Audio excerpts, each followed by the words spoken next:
우리 요즘에 기독교가 너무 차원이 고정화되고 좁아지는 느낌을 받게 됩니다. 또 기독교에 말잔치가 벌어지기도 하고 또 사용하는 용어가 극히 제한되어 있기도 합니다. 왜냐하면 기독교는 아주 여러 가지 차원의 교훈과 가르침을 우리에게 가르쳐 주는데, 교회에서 성장의 비결로 혹은 부흥의 비결로 사람들이 좋아하는 말을 선택하고 또 사람들이 따르기 좋아하는 그런 용어들을 개발하다 보니까 교회에서 사용되는 용어가 너무 고착되어 가는 느낌을 받게 됩니다. 성령, 은혜, 동행, 임재, 경험, 이런 말이 들어가지 않으면 마치 기도도 안 되고 찬양도 안 되고 신앙생활도 안 되는 것처럼 너무 고착화되어 가는 느낌의 이 현상들 앞에서 우리는 좀 문제의식을 가져야 되겠다. 왜냐하면 하나님은 어떤 한 차원의 이야기, 예를 들어 1차원, 2차원, 3차원, 4차원이 있다고 그럴 때 단지 어떤 4차원에 연관된 이야기만 우리에게 들려주시는 게 아니라 당신이 창조하신 세상 이야기에서부터 또 우리의 마음을 돌봐주시는, 또 인생살이의 교훈을 주시는 잠언과 전도서의 말씀처럼, 또 다니엘서와 요한계시록처럼 우리가 인지하지 못하고 또 우리의 인식으로 체감할 수 없는 그런 영적인 이야기까지 하나님은 여러 가지 차원의 이야기를 우리에게 들려주시고자 하는데, 왜 우리는 그렇게 고착된 기독교를 만들어 놓고 있을까? 왜 좁은 기독교를 만들어 놓고 있을까? 그러다 보니 교회에 대해서 사람들이 별 관심을 못 갖게 되고, 또 사람들은 교회에서 고리타분한 이야기, 또 이해되지 않는 이야기만 듣다 보니까 오히려 사람들이 교회로 오는 발걸음이 점점 뜸해지고 있지 않은가. 교회 안에는 풍성한 상상과 풍성한 이야기가 늘 회자되어야 하고, 또 살아가면서 느꼈던 고통과 살면서 마음에 들었던 회한들을 교회 안에서 풀어내면서 그것에 대해서 위로해 주시고 그것에 대해서 새로운 대안을 제시해 주시는 예수 그리스도의 음성을 들을 줄 알아야 할 것입니다. 이 교회 안에는 그래서 창조 세상, 눈에 보이는 이 창조의 세상에 대한 말씀서부터 우리 인생 이야기, 삶에 관한 이야기에 대한 이야기까지, 나아가 하나님이 말세에 보여주시고자 하는, 또 우리 내세에 우리에게 다가올 여러 가지 영적인 현상과 세계에 대한 이야기까지 이 교회 안에서는 풍성하게 말씀되어야 합니다. 그런 차원에서 우리가 오늘 말씀을 대하면서 그리스도교는, 또 우리의 신앙은 어떤 차원으로, 어떤 방향으로 나아가야 할까 함께 고민해 보았으면 좋겠습니다. 오늘 2장을 보면 예수께서 가버나움으로 다시 돌아오셔서 베드로의 집에 기거하시는 장면이 나옵니다.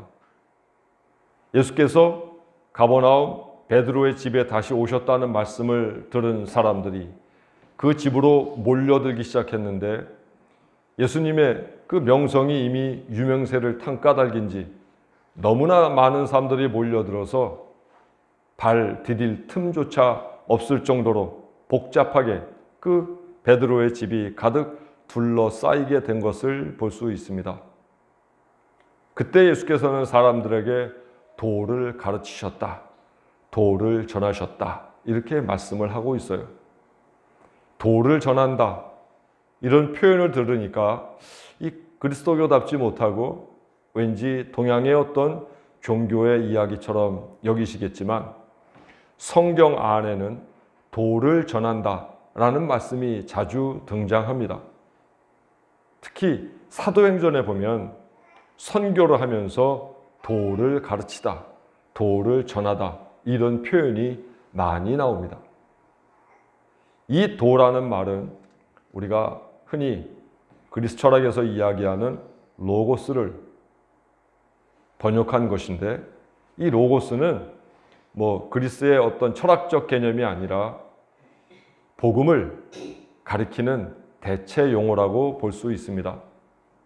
즉, 이 도는 결국 복음을 뜻합니다. 예수께서는 복음을 가르치셨다 이렇게 말씀하는 것이 더 옳습니다. 그러면 그 예수께서 가르치셨던 복음의 내용은 무엇일까? 마가복음 1장 15절에 보면 이렇게 되어 있습니다.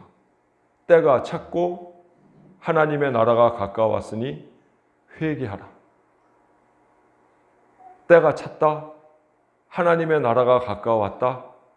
그러니 회개하라. 이것이 복음의 전체 내용입니다. 이것을 예수께서는 사람들에게 가르치셨고, 이것을 마태복음의 말씀과 연관시켜 보면 하나님 나라의 복음을 가르치셨다 이렇게 말씀할 수 있죠.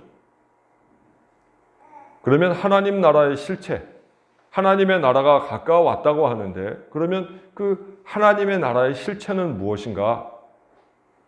그 실체가 바로 오늘 우리가 읽은 이 말씀에서 잘 등장합니다. 하나님의 나라, 그러면 우리는 흔히 죽어서 가는 것, 죽어 천당, 그 개념으로만 이해합니다. 그러나 하나님의 나라는 단지 죽어서 가는 곳뿐만이 아니라 하나님이 거하시고 하나님이 다스리시고 하나님의 뜻이 이루어지는 모든 것이 전부 하나님 나라입니다. 그 하나님의 나라는 과연 어떤 곳인가를 오늘 우리가 읽은 이 본문이 잘 가르쳐 주고 있습니다. 따라서 오늘 이 본문은 우리에게 보여지는 또 표현된 구체적인 하나님 나라의 현실이다 이렇게 말할 수 있습니다. 이제 본문 말씀으로 들어가 보겠습니다. 예수께서 이 하나님 나라의 복음을 전하실 때 너무나 많은 사람이 몰려 있었는데, 그때 우리가 잘 알듯 중풍병에 걸린 어떤 사람이 그의 네 친구에게 드리워져서 예수께서 계신 그 지붕 구멍으로 예수님 앞으로 달리워 내려지는 것을 볼 수 있습니다. 사실은 이 본문 벌써 제가 4번째 우리 교우들께 설교하고 있습니다. 그러나 그 관점이 전부 다르게 설명을 했고, 이 부분은 이미 교우들께 말씀드린 바 있습니다. 유대인의 이 집 구조는 벽을 세운 다음에 그 다음에 큰 기둥을, 상량을 가로지르고 거기에 나뭇가지 같은 것들을 올려놓고, 그리고는 거기에 진흙 반죽을 피게 되면 그것이 지붕 구조가 되는 거죠. 그리고 그 집 옆에는 지붕으로 올라갈 수 있는 계단이 있었습니다. 그래서 중풍병자를 데리고 온 이 네 친구는 그 계단으로 올라가서 사람들이 너무 많아 예수님을 입구로는 배울 수 없으니까 거기에 진흙을 뜯어내고 나뭇가지 몇 개 드러내고, 그리고는 예수님께로 그 중풍병자를 달려 내리우는 걸 볼 수 있습니다. 지붕이야 얼마든지 나중에 고쳐줄 수 있고 보상해 줄 수 있지만 이 기회를 놓치면 이 중풍병자가 나을 수 없다 하는 신념이 있었기에 그들은 지붕을 다시 재건해 줄 책임을 지고 그런 마음을 먹고 이 친구 중풍병자를 예수께로 내려보내고 있는 거죠. 그때 예수께서는 그들의 믿음을 보시고 이렇게 말씀하시죠. 작은 자야, 네 죄사함을 받았느니라. 옛날 성경에는 소자야 그렇게 되어 있죠. 작은 자야, 네 죄사함을 받았느니라. 그런데 이것이 문제가 됩니다. 내 죄 사함을 받았다는 그 말이 문제가 됩니다. 오늘 말씀 6절에 보면 그 자리에 서기관들이 있었습니다. 서기관들은 어떤 사람이냐면 율법을 옮겨 적으며 그 율법에 대하여 해석하고 정확한 뜻을 밝히는 율법 학자들입니다. 이 사람들은 율법에 대해서 달통한 사람들이었고 어디에 무슨 말씀이 있고 그 의미는 무엇인지를 누구보다도 잘 아는 명망 높은 학자들이었습니다. 그들이 예수께서 내 죄 사함을 받았느니라 하는 그 말씀을 듣고는 마음에 문제의식을 갖게 됐어요. 왜냐하면 그들은 죄를 사해 주는 분은 오직 한 분 하나님밖에 없다라고 이제까지 믿어왔기 때문에 예수께서 밑도 끝도 없이 내 죄 사함을 받았다 이렇게 얘기하는 부분을 도저히 이해할 수가 없었습니다. 그래서 뭐라고 얘기하냐면 저것은 하나님을 모독하는 것이다. 신성 모독이다. 어떻게 그가 용서라는 말을, 죄 용서라는 말을 할 수 있는가? 하나님 외에 누가 죄를 사할 수 있다는 말인가? 율법학자들은 아마도 예수께서 병을 잘 고치는 능력을 갖고 있다 하여 구경하러 온지도 모릅니다. 그 광경을 한번 목도하고 싶었는지도 모릅니다. 그런데 예수께서 내 죄 사함을 받았다, 용서의 권고를 하시게 되자 그들은 화들짝 놀라게 되었고 그것은 신성 모독이라고 말하게 되었죠. 그러면 예수님이 어떻게 말했으면 이 사람들이 문제를 삼지 않았을까? 다 나았다. 집으로 가라. 했으면 별 문제가 없었을 겁니다. 이 사람들이 보고 싶어 했던 건 중풍병자가 그 병에서 낫는 걸 보기를 원한 거지 그 속에 있는 죄까지 용서받는 것을 보고 싶어 한 게 아니라는 거죠. 그래서 그들은 속으로 병만 고치면 됐지 왜 죄를 사한다는 말을 하고 있는가 하고 그들은 문제를 제기했던 것입니다. 그러나 예수님의 생각은 달랐습니다. 예수님의 생각은 죄 사함을 받는 것 그것이 궁극적인 것이지 단지 병을 고치는 그것이 궁극적인 것이 아니다 라고 예수께서는 이해했던 것입니다. 그래서 그들에게 반문합니다. 너희가 생각할 때에 죄 사함을 받았느니라 하는 말과 일어나 내 상을 들고 집으로 가라. 이 두 가지 말 중에서 어떤 것이 더 쉽겠느냐? 이렇게 되묻고 계세요. 히라보 성경을 찾아보니까 내 죄 사함을 받았느니라 라고 하는 말은 네 단어로 되어 있어요. 일어나 내 상을 들고 걸어가라 하는 말은 8개의 단어로 되어 있어요. 그러면 딱 2배죠. 그래서 말로 볼 때 또 내 죄 사함을 받았느니라 4단어로 된 이 말이 훨씬 더 쉽게 할 수 있는 말이기도 했지만 예수께서 이 말씀을 하신 이유는 바로 그 내용에 달려 있습니다. 중풍은 뇌졸중이라고도 하죠. 이것은 뇌혈관이 터짐으로 해서 뇌의 어떤 운동기관 같은 것들이 마비되는 것 아닙니까?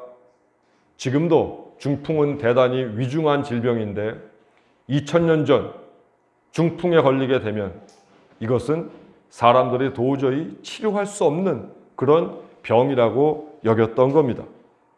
그래서 신약 성서에 보면 이 중풍을 하나님의 심판이라고도 생각을 했고 또 신명기 28장에 보면 하나님께서는 죄인에게 질병을 주시게 된다. 또 시편 38편에 보면 질병은 죄의 결과다. 고대인들은 인간이 걸리는 모든 질병을 죄 때문에 하나님이 보내는 진노요, 질병으로 이해했던 거죠. 즉, 이 중풍병자는 당시에 그냥 몸에 위중한 병이 걸렸다 이렇게만 여겨지지 않고 뭔가 큰 죄를 지었나 보다 하고 생각하게 되었다 그 말이죠.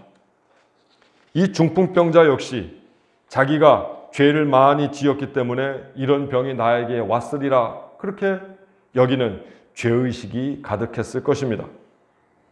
신체적으로 그는 사지가 마비되는 고통을 얻게 되었습니다. 제대로 몸을 가누지 못하니 그는 스스로 위축되었을 것입니다. 또 하나님의 진노를 받았다고 하는 그 자의식이 그로 하여금 스스로를 고통스럽게 만들었을 것입니다. 나아가 영적으로는 하나님 앞에 그는 죄인이요 또 하나님 앞에 부정한 사람이므로 결코 구원을 받지 못하리라는 그 불가능함이, 무기력함이 그를 대단히 어렵고도 힘들게 만들었을 것입니다.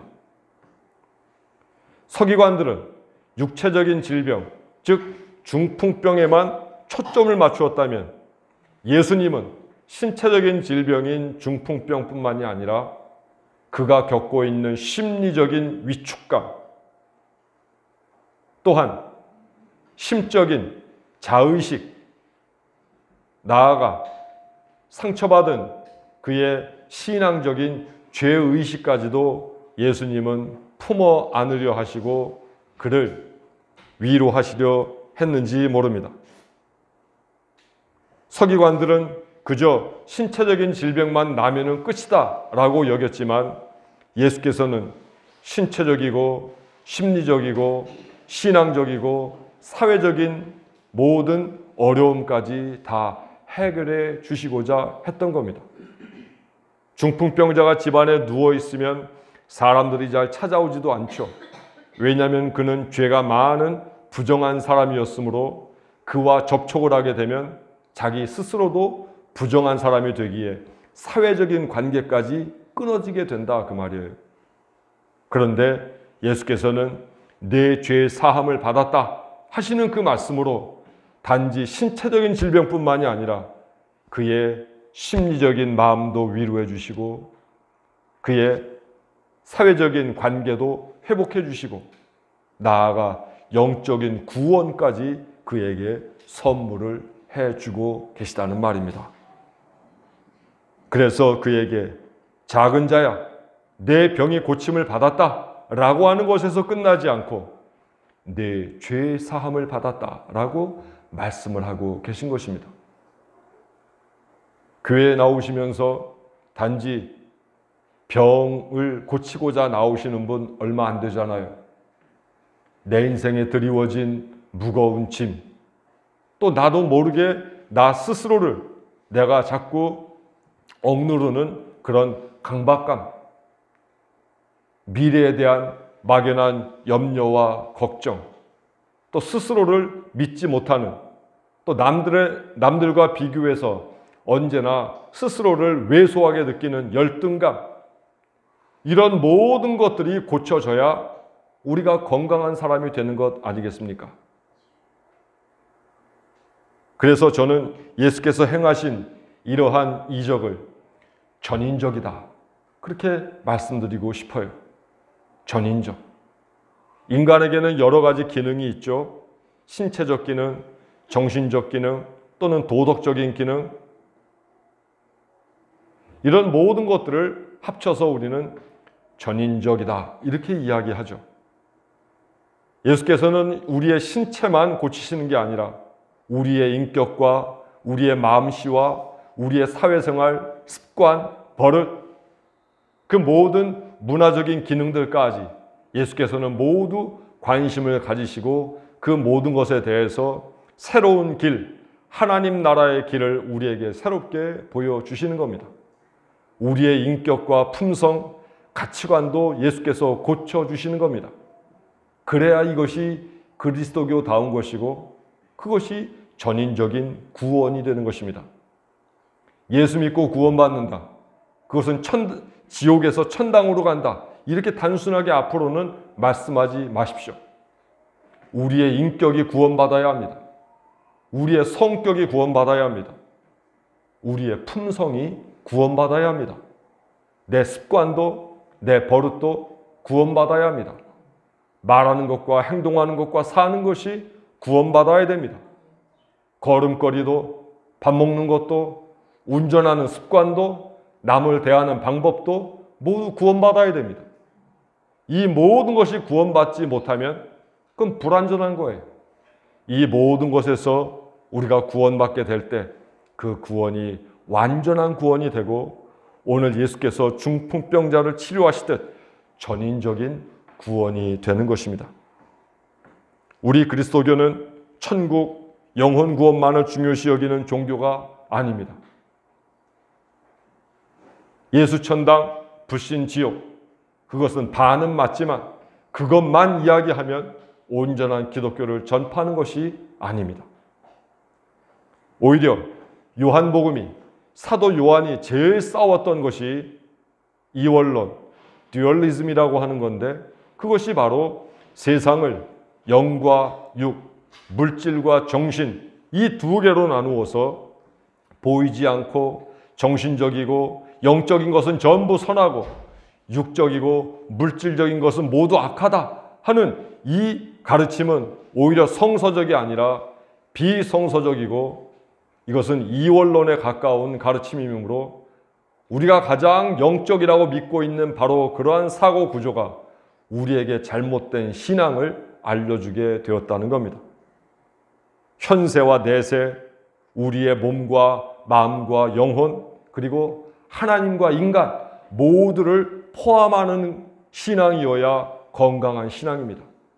오직 하나님께만 영광, 그것만 가지고도 불완전합니다. 하나님께는 영광이요 사람들에게는 평화와 평강을 나누어주는 구원이고 교회여야 그것이 완전한 신앙이 되는 것입니다.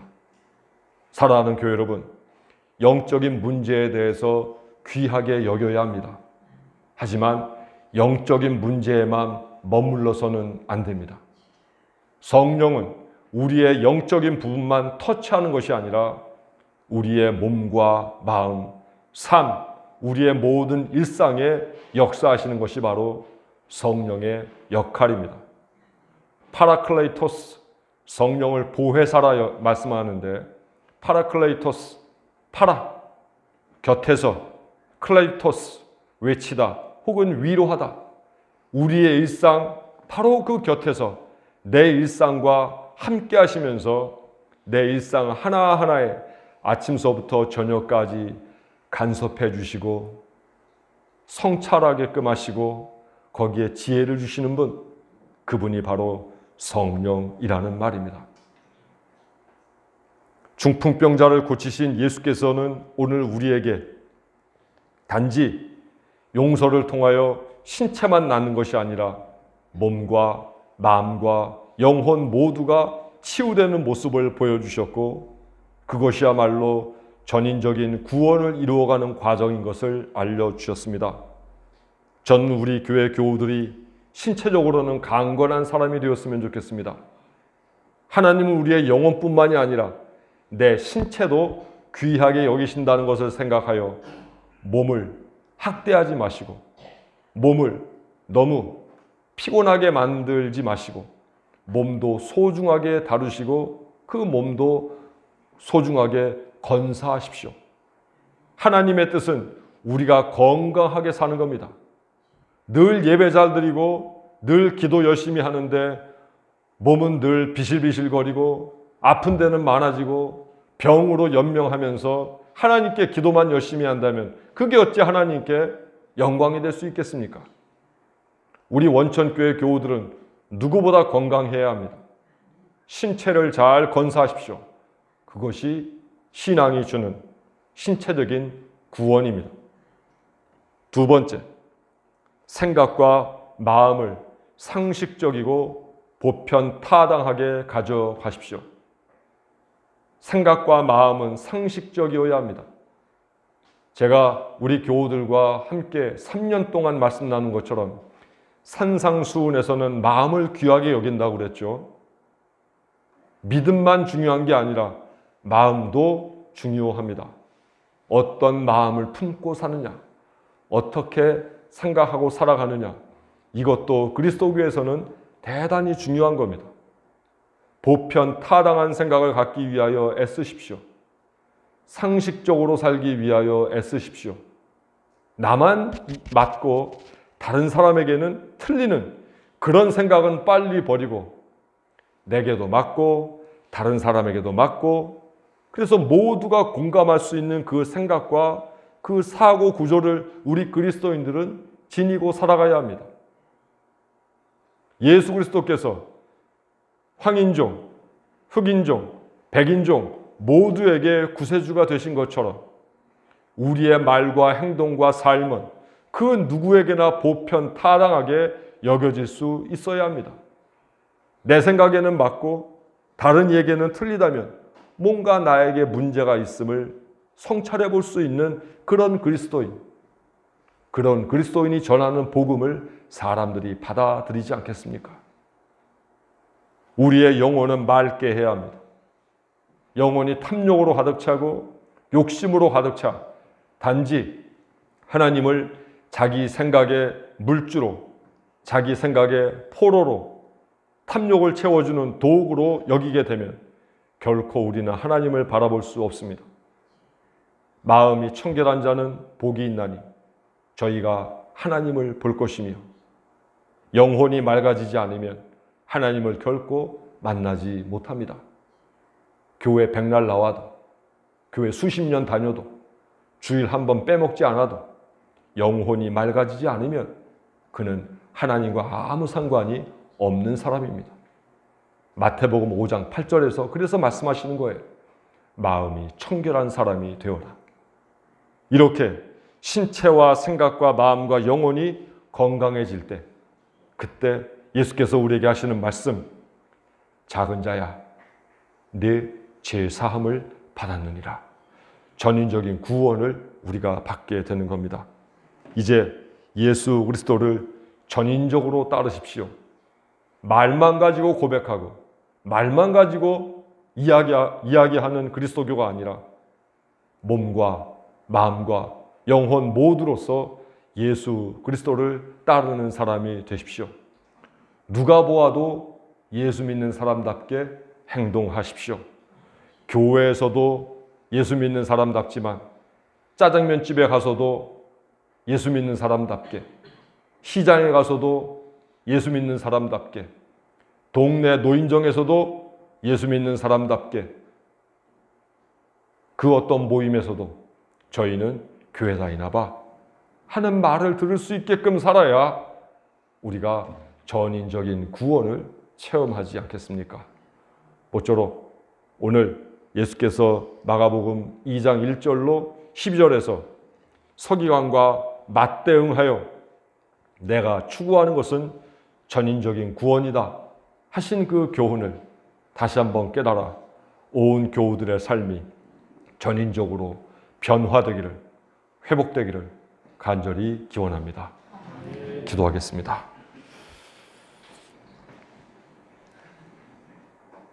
예수께서는 하늘도 귀하게 여기시고 땅도 귀하게 여기시고 사람도 귀하게 여기셨건만 왠지 우리의 신앙은 오직 하늘만 우러르며 땅에 대하여도 사람에 대하여도 소중함을 감지하지 못하고 살아왔던 것 용서하여 주옵소서.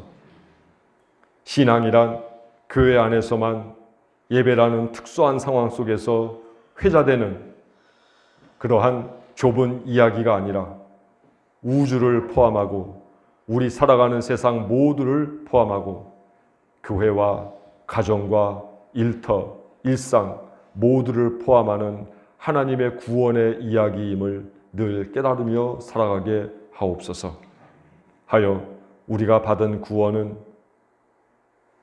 획일적인 또한 영적인 구원만이 아니라 전인적인 구원인 것을 늘 깨달으며 그 어디에서나 그리스도인다움을 잃지 않는 우리 원천교회 교인들 되게 하옵소서. 예수님 이름으로 기도합니다. 아멘.